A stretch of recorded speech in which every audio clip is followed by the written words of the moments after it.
Chris, you spoke about it so much recently that the boys haven't got what they deserve. They deserve that win today. Yeah, I agree with you, Andy. They put everything in. Really pleased with the attacking intent. Really pleased with the attacking players taking extra touches in the last third. Really pleased with the goals we scored. Obviously, I thought some of the play, some of the passing was excellent, and the defending for the majority of the time was very clean, clinical, in both boxes. And I was really pleased with the actual, how can I put it, the character of the team. When it was asked and challenged, they stood up and said, no, we're going to win this.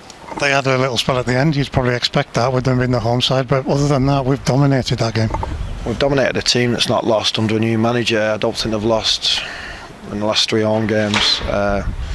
So, you know, to come here, get 2, and we should have been 3 and 4, and to win, when asked a couple of questions near the end by them, I'm really pleased and proud for obviously the players, but of course for our supporters and the club itself. You know, keep talking about us being united. Carlisle United, and we've got to all do it together. It's not just me; it's staff following me and professing my message backwards, making sure there's no little wriggle room and hiding cupboards and different areas of the ground. You know, the message is simple, but if you're honest, work hard, respond to setbacks very well, you're not only representing themselves and the families, you're representing Carlisle characteristics of hard-working people.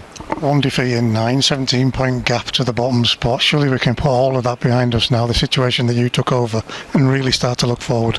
No, we can't. I thought that was going to be a short no answer then. No, because it isn't. Of course, a lot of teams didn't play today, so I'm getting texts off Brandon at 10:30. This is your game in hand, Dad. So you've got to win this one rather than the Newport one, because everybody's not playing, and now you're going to be level. I'm going to please go away, Brandon. Try to get ready for the game, but he was right, and we did. So I'm really happy.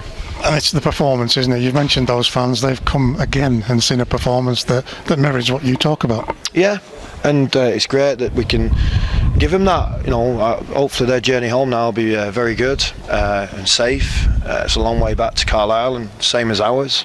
But yeah, they'll stop off, have a beer, maybe some fish and chips, talk about incidents of the game, and enjoy being a Carlisle United supporter. Such a threat from set pieces now. Yeah. We are, and they matter, don't they? They bring goals. They do, and it was great that Harry took it when Elliot had just come off, and it's great that Harry can replace. It's great that Byron's back post knocking it back, and I think Nick Anderton only scores goals with his right foot. What does it mean to Louis that he's got off the mark for the club? Yeah, they call it a monkey on the back, don't they? So he's got it off his back, hasn't he? So his work rate can never be questioned. His intelligence, his touch, his movement. You know, he's fit as well. He's a fit boy. So I'm really pleased for Louis. Really pleased for him. I know we don't particularly focus on players who aren't here, but you see Nath Thomas drop out, other players come in, and it's the shape, the discipline. It all stays in place.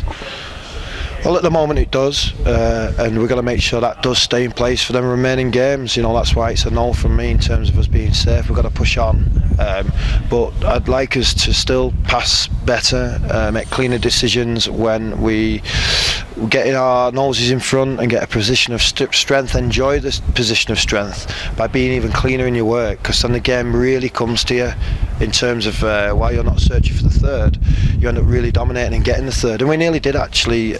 Might have been 2-1 at the time. Fella span the centre half. Amari got inside.